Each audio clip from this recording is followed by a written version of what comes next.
abantu bano babadde baagala kukola ki bannange naye nga ku lunaku olwa Martyrs Day munnange bomu ebaatuse eside eno.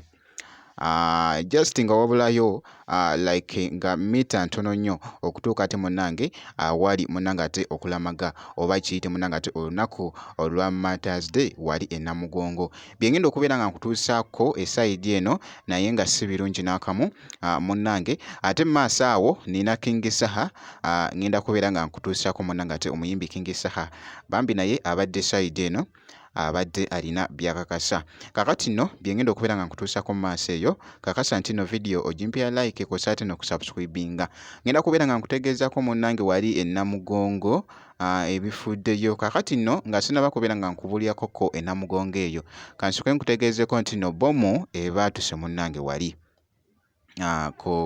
ku bypass wali e Munyonyo just nga wabulayo mita ntono nnyo okutuuka munnange ate awali abantu namungi w'omuntu munnange ku lunaku luno olwa Martyrs Day wali e Namugongo. Era nga munnange kigambibwa ababaddewo ko wali okusinziira ne poliisi munnange abantu babadde babiri, omukyala ng'ali ku booda emabega n'omwami abadde avuga. Wabaddewo ko abantu abamu ababadde batambula naye tebafunye bukosefu munnange ate bano ababadde ku booda omukyala n'omwami bo baweddewo, booda yonna eweddewo naye nga bomu bwekyo munnange bwe baatuse mu kifo ekyo. Era nga bw'okiraba nkugambye nga wabulayo mita ntono nnyo okutuuka ate munnange awali namungi w'omuntu. Kakati nno obunkenke bubadde bweyongedde munnange sayidi eyo era nga bw'olaba akatambi ako ndowooza okalaba.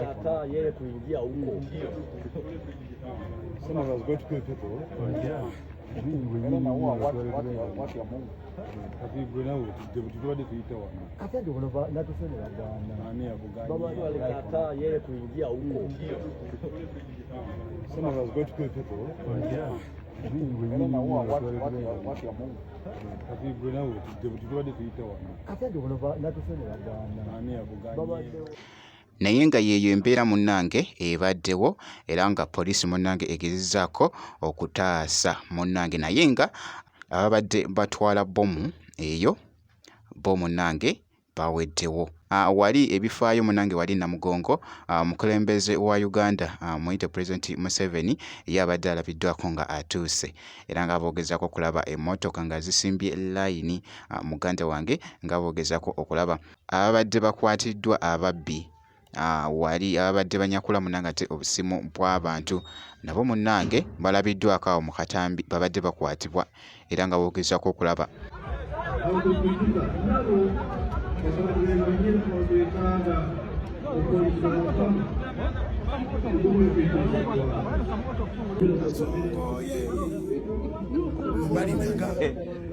Kasongo mbona songa libala abantu babadde bangi nnyo era nga bogezaako okulaba munnange abantu abo babadde nga abamu nga baboogedde munnange ate wabweru abalala nga bakyayingira naye nga munnange byebyo munnange ate ebifuddeyo esayidi eyo e Namugongo. Kakati nno awo kankugyeko ate nkutegeezeko nti no King Saha munnange naye abaddeko esayidi eno. Wabaddeko wali akatambi akabadde katambula abadde alina gy'ava n'agamba nti no munnange ffe tuli ba night economy abakozi munnange abantu abakola emirimu gyabwe ekiro egy'okuyimba muganda wange. Jjukira nti omwana mulenzi ono abadde nga atambula sho ku sho era nga wano yabadde gomba era nga bogezaako okulaba akatambi ako yabadde gomba nga yakava munnange ate okuperforminga. Kakati nga adde ewaka munnange wali n'abako ebigambo byabadde ayogera munnange night economy just nga agoyingamuko ate crazy era nga bogezaako okulaba akatambi ako nga adda ewuwe. Eno gye bayita night economy laba gye tufubutuka night economy tuva kunoonyaamu otulengera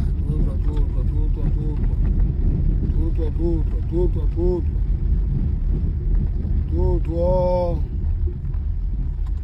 iwakubuuza okolera wa enkolera eno gye bayita night economy laba gye tufubutuka night economy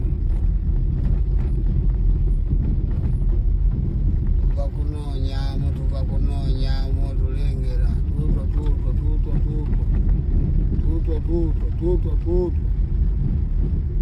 tutwo iwakubuuza okolera wa enkolera eno. Era nga akatambi ako kakyagenda mu maaso munnange ate okutredinga ku mukutu munnange ate ogwa TikTok ye mwana mulenzi munnange ate King Saha. Era nga bwenti bwe mucekinzeko esayidi eyo kakasa nti no osubscribinga kosa ate n'okulayikinga video.